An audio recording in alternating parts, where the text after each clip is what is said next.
जय जगन्नाथ नमस्कार। आसतु नजर पकेबा मयूरभंज जिलार आज टॉप न्यूज अपडेट कौन कौन सब रही किंतु तापूर्व आपण मानक गोटे अनुरोध वीडियोटी को संपूर्ण देखंतु आ जो मैंने प्रथम करी चैनल को आछंती सब्सक्राइब करंतु जाफल प्रत्येक नूतन वीडियो नोटिफिकेशन आपण सर्वप्रथम पाई परिबे। आज प्रथम खबर बेतनोडी थाना इलाका जौनिका 15 वर्षीय नाबालिका अपहरण और दुष्कर्म मामलें 15 मास पर ताड़की झरण ग्राम 4 अभियुक्त गिरफ अभियुक्त मैंने होती ताड़की झरण ग्राम गौरमोहन टुडू, कुशाल टुडू, देवेंद्र टुडू और देवेंद्र स्त्री रश्मिता टुडू। बेतनोडी थाना इलाका 15 वर्षीय नाबालिका अपहरण और दुष्कर्म मामलें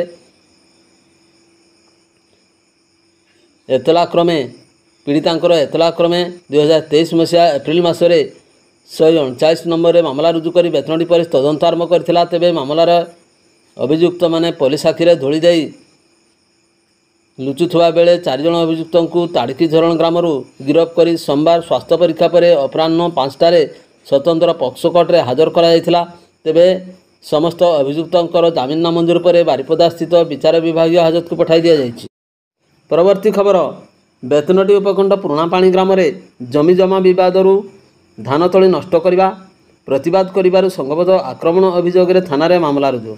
एतराकालीन लेटा मुर्मू स्त्री कल्पना मुर्मू अभियोग मुताबक धान चाष निमंते क्षेत्र में धान तली पकाउवा बेले सोमवार अपराह्न 5:30 समय पावर टिलर मालिक सपन सोरेन एवं शेखर सोरेन, रुहा सोरेन, सानसालखु सोरेन प्रमुख पावर टिलर सहायतार धान तलीगुड़ी को नष्ट कर लगी।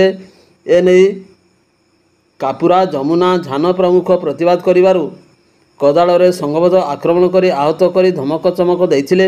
एने बेतनोडी पुलिस द्वारस्थ होती।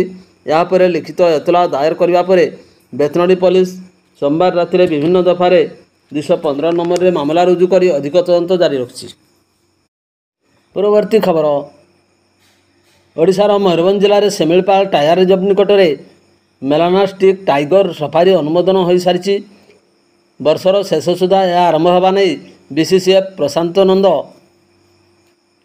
11टा समय सूचना प्रदान करछंती। या पूर्व जनवरी 24, 2024 मयूरभंज जिलार सेमिलपाल टाइगर रिजर्व निकट में मेलानास्टिक टाइगर सफारी निमंते प्रथम प्रतिष्ठा कराजिबार खबर सामना को आसाला। तेबे सेमिलपाल जातीय उद्यान रे यही सफारी प्रतिष्ठा हो। यह उद्देश्य NH 18 सहित लगी 200 एकर जमी चिन्हट कर प्राय 100 एकर प्रदर्शन क्षेत्र निर्मित हो। परवर्ती खबर बेपरवा गाड़ी चालना 3 नाबालकों को 25,000 टंका लेखाएं जरिमाना कला करंजिया पुलिस। करंजिया पुलिस अपराह्न 5 घंटिका ठारू सहर विभिन्न स्थान में बाइक चेकिंग कड़ाकड़ी कराई।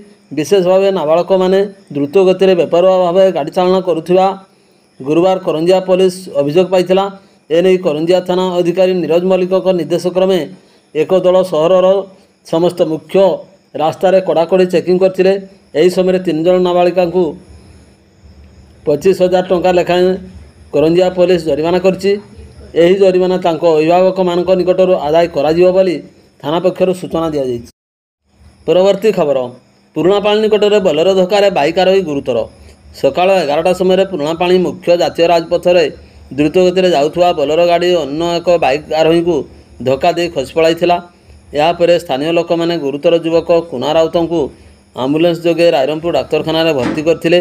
अवस्था संकटापन्न थिबारु चिकित्सक मैंने युवक को बारिपदा मुख्य चिकित्सालय को स्थानांतरित करछंती। परवर्ती खबर सरकारी सहायता न पाई दुर्दिन कुलियणा अंचल डकरा शिल्प। मयूरभंज जिला बांगीरपसी निर्वाचन मंडली अधीन कुलियणा अंचल में बहु पुरातन डकरा शिल्प देखा मिलता है। पितलर विभिन्न प्रकार देवदेवी मूर्ति तैयारी करी कारीगर माने बिक्री करी निजर परिवार प्रतिपोषण करथांती। एही पितल तैयारी कुटीर शिल्प एवं चाहिदा गाँ गहली रे कमबार लगी। फल कूलबहुषा करिथिबा कारीगर एवं दुर्दिन सरकारी सहायता जोगाई देले एही शिल्प आगकू बढ़िबो बोली सरकारंक ठारे शिल्पी माने सूचना ଦାବି କରିଛନ୍ତି। ପରବର୍ତ୍ତୀ ଖବର, ଚୁଳିଆପୋଷି ଗ୍ରାମ କେନାଲରୁ ଜଣଙ୍କର ମୃତଦେହ ଉଦ୍ଧାର, ପୋଲିସର ତଦନ୍ତ ଆରମ୍ଭ। ଗ୍ରାମ କେନାଲରୁ ମିଳିଲା ବ୍ୟକ୍ତିଙ୍କର ମୃତଦେହ ଉଦ୍ଧାର କରି ତଦନ୍ତ ଆରମ୍ଭ କରିଲା ପୋଲିସ। ସୂଚନାଯୋଗ୍ୟ ଯେ ଉଦଳା ଥାନା କୁଳିଆପୋଷି ଗ୍ରାମରେ ଥିବା କେନାଲରେ ଜଣେ ବ୍ୟକ୍ତିଙ୍କର ମୃତଦେହ ପଡ଼ିଥିବା ସ୍ଥାନୀୟ ଲୋକମାନେ ସକାଳ 8ଟା ସମୟରେ ଦେଖିବାକୁ ପାଇଥିଲେ। ପରେ ଏନେଇ ଉଦଳା ପୋଲିସକୁ ଖବର ଦିଆଯାଇଥିଲା। ପୋଲିସ ଘଟଣାସ୍ଥଳରେ ପହଞ୍ଚି କେନାଲରୁ ମୃତଦେହ ଉଦ୍ଧାର କରିଥିଲା। ମୃତଦେହ ଜବତ କରି ତଦନ୍ତ ଆରମ୍ଭ କରିଥିବା ବେଳେ ମୃତ୍ୟୁର କାରଣ ଅସ୍ପଷ୍ଟ ରହିଛି। ପରବର୍ତ୍ତୀ ଖବର, ଏକ ପୋଖରୀରେ ଦୁଇ ସାଙ୍ଗ ଗାଧୋଇ ଯାଉଥିବା ବେଳେ ପୋଖରୀରେ ପଦ୍ମନାଡ଼ ଗଡ଼ାଇ ହୋଇଯିବାରୁ ଜଣେ ଯୁବକଙ୍କର ମୃତ୍ୟୁ ହୋଇଥିବା ଜଣାଯାଇଛି। ଗୋପବନ୍ଧୁନଗର ବ୍ଲକ ରାଣୀବନ୍ଧ ପଞ୍ଚାୟତ ନୂଆସାହି ବାଥୁଡ଼ି ସମ୍ପ୍ରଦାୟର ଭାଲୁଆ ପାତ୍ରଙ୍କ ପୁଅ କାହ୍ନୁ ବୟସ 20 ବର୍ଷ। ପିଲାଟି ଦିନରୁ ମାମୁଁ ଘରେ ରହି ଆସୁଥିଲା। ତା'ର ଜଣେ ସାଙ୍ଗ ସହିତ ସ୍ଥାନୀୟ ମହାଦେବ ମନ୍ଦିର ପୋଖରୀକୁ ଗାଧୋଇବାକୁ ଯାଇଥିବା ବେଳେ ଗୋଡ଼ରେ ପଦ୍ମନାଡ଼ ଗଡ଼େଇ ହୋଇଯିବାରୁ ପହଁରି ନ ପାରି ବୁଡ଼ି ଯାଇଥିଲେ। ଖବର ପାଇ ବଡ଼ସାହି ଅଗ୍ନିଶମ ବିଭାଗ ପହଞ୍ଚି ଯୁବକଙ୍କୁ ପାଣି ଭିତରୁ ବାହାର କରି ଖୁଣ୍ଟା ମେଡ଼ିକାଲକୁ ନେଇଥିବା ବେଳେ ଡାକ୍ତର ତାଙ୍କୁ ମୃତ ଘୋଷଣା କରିଥିଲେ। ଏନେଇ ଖୁଣ୍ଟା ଥାନାରେ ଏକ ଅପମୃତ୍ୟୁ ମାମଲା ରୁଜୁ ହୋଇଛି। ଶବ ବ୍ୟବଚ୍ଛେଦ ପାଇଁ ଉଦଳା ଡାକ୍ତରଖାନା ପଠାଯାଇଛି। ପରବର୍ତ୍ତୀ ଖବର, 2 ଦିନ ଧରି ରାଜ୍ୟ ତମାମ ବାଇକ୍ ଚଳାଉଥିବା ନାବାଳକଙ୍କ ବିରୋଧରେ ପରିବହନ ବିଭାଗ ପକ୍ଷରୁ ସୋମବାରଠାରୁ କାର୍ଯ୍ୟାନୁଷ୍ଠାନ ଆରମ୍ଭ ହୋଇଛି। ପୂର୍ବାହ୍ନ 11:30 ସମୟରେ ବାରିପଦା ଉଦଳା ରାସ୍ତାର ଡୋକରା ଛକରେ ଜିଲ୍ଲା ପରିବହନ ବିଭାଗ ଦ୍ୱାରା ପୁଲିସ ସହାୟତାରେ ତନଖି ବେଳେ ବାଇକ୍ ଚଳାଉଥିବା ଜଣେ ନାବାଳକକୁ ପୁଲିସ ଧରିବା ସହ ଉକ୍ତ ବାଇକ୍କୁ ଜବତ କରାଯାଇଛି। ବେଆଇନ ଭାବେ ନାବାଳକ ବାଇକ୍ ଚଳାଉଥିବାରୁ 25,000 ଟଙ୍କା, ବାଇକ୍ର ଇନ୍ସୁରାନ୍ସ ନଥିବାରୁ 2,000 ଟଙ୍କା, ମୋଟ 27,000 ଟଙ୍କା ଜରିମାନା ଆଦାୟ କରାଯାଇଛି। ଏହି ଜରିମାନା ଅର୍ଥ ଅଦାଲତରେ ଦାଖଲ କରିବାକୁ ନିର୍ଦ୍ଦେଶ ଦିଆଯାଇଛି। ଏହା ପୂର୍ବରୁ 2 ଦିନ ହେଲା ବାରିପଦା ସହରରେ ଯାତାୟାତ କରୁଥିବା ବିଭିନ୍ନ ସ୍କୁଲ ବସ୍ ଗୁଡ଼ିକ ମଧ୍ୟ ପରିବହନ ବିଭାଗ ପକ୍ଷରୁ ଯାଞ୍ଚ ପ୍ରକ୍ରିୟା ଆରମ୍ଭ କରାଯାଇଛି। ଏହି ଯାଞ୍ଚ ସମୟରେ ସ୍କୁଲ ବସ୍ରେ ରହିଥିବା ନିୟମକୁ ଉଲ୍ଲଂଘନ କରିଥିବା 4ଟି ବସ୍ରୁ 5,000 ଟଙ୍କା ଲେଖାଏଁ ଜରିମାନା ଆଦାୟ କରାଯାଇଥିବା ବେଳେ 2ଟି ବସ୍ର ଫିଟନେସ୍ ନଥିବାରୁ ସେମାନଙ୍କ ଫିଟନେସ୍ ମଧ୍ୟ ରଦ୍ଦ କରାଯାଇଥିଲା। ଏପରିକି କେତୋଟି ସ୍କୁଲ ବସ୍ରେ ଅଗ୍ନି ନିରାପକ ସରଞ୍ଜାମ ନଥିବା ଏବଂ ଗାଡ଼ିରେ ଛୋଟ ପିଲାଙ୍କ ପାଇଁ ସୁରକ୍ଷା ବ୍ୟବସ୍ଥା ନଥିବା ନେଇ ମଧ୍ୟ କାର୍ଯ୍ୟାନୁଷ୍ଠାନ ଗ୍ରହଣ କରାଯାଇଥିବାର ସୂଚନା ମିଳିଛି। ପରବର୍ତ୍ତୀ ଖବର, ପଶ୍ଚିମବଙ୍ଗରୁ ଆଳୁ ନ ଆସିବାରୁ ବେତନଟୀ ଅଞ୍ଚଳରେ ଏବେ ଆଳୁ କିଲୋ ପ୍ରତି 50 ଟଙ୍କା ପର୍ଯ୍ୟନ୍ତ ଦରରେ ବିକ୍ରି ହେଉଛି। ବଡ଼ ବଡ଼ ବ୍ୟବସାୟୀ ଆଳୁର କୃତ୍ରିମ ଅଭାବ ସୃଷ୍ଟି କରି ଖାଉଟିଙ୍କୁ ଆଖିବୁଜା ଲୁଟୁଥିଲେ ବି ଜିଲ୍ଲା ପ୍ରଶାସନ ବିଭାଗ ଠାରୁ ପ୍ରଶାସନ ପର୍ଯ୍ୟନ୍ତ ସମସ୍ତଙ୍କ ଅବହେଳା ଓ ନୀରବତାକୁ ଖାଉଟି ଦାୟୀ କରୁଛନ୍ତି। ଆଳୁ କିଣିବା ବେଳେ ଗରିବ ଲୋକ ସବୁଠାରେ ଅଧିକ ଶୋଷିତ ହେଉଛନ୍ତି।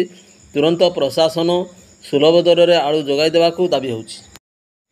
ପରବର୍ତ୍ତୀ ଖବର, ସ୍ଥାନୀୟ ଦାମୋଦରପୁର ଛକ ନିକଟ ଜାତୀୟ ରାଜପଥ ଜୈନିକ ମହିଳା 45 ବର୍ଷ ପୂର୍ବାହ୍ନରେ ଏକ ଦୋକାନକୁ ଚାଲି ଚାଲି ଯାଉଥିବା ବେଳେ କୁଚେଇ ପଟୁ ଦ୍ରୁତଗତିରେ ଆସୁଥିବା ଏକ ବୋଲେରୋ ଗାଡ଼ି ଅଡି 046262 ଧକ୍କା ଦେଇ ପଳାଇ ଯାଇଥିଲା। ତାଙ୍କୁ ଗୁରୁତର ଅବସ୍ଥାରେ ସ୍ଥାନୀୟ ପଣ୍ଡିତ ରଘୁନାଥ ମୁର୍ମୁ ମେଡ଼ିକାଲ କଲେଜ ହସ୍ପିଟାଲରେ ଭର୍ତ୍ତି କରାଯାଇଥିଲା, କିନ୍ତୁ ପରିସ୍ଥିତି ଉଦ୍ବେଗଜନକ ଥିବାରୁ ତାଙ୍କୁ କଟକ ବଡ଼ ଡାକ୍ତରଖାନାକୁ ସ୍ଥାନାନ୍ତରିତ କରାଯାଉଥିବା ବେଳେ ରାସ୍ତାରେ ତାଙ୍କର ମୃତ୍ୟୁ ଘଟିଥିଲା।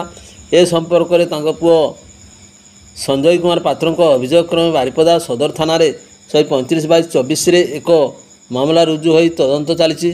ମୃତ ମହିଳା କ୍ଷୀରୋଦ ପାତ୍ର ଓ ସେ ଝାରପୋଖରିଆ ଥାନା ଭେଣ୍ଡ ଗ୍ରାମର ଶରଚନ୍ଦ୍ର ପାତ୍ରଙ୍କର ପତ୍ନୀ ବୋଲି ଜଣାଯାଇଛି। ଭିଡ଼ିଓଟିକୁ ଶେଷ ପର୍ଯ୍ୟନ୍ତ ଦେଖିଥିବାରୁ ଅନେକ ଅନେକ ଧନ୍ୟବାଦ।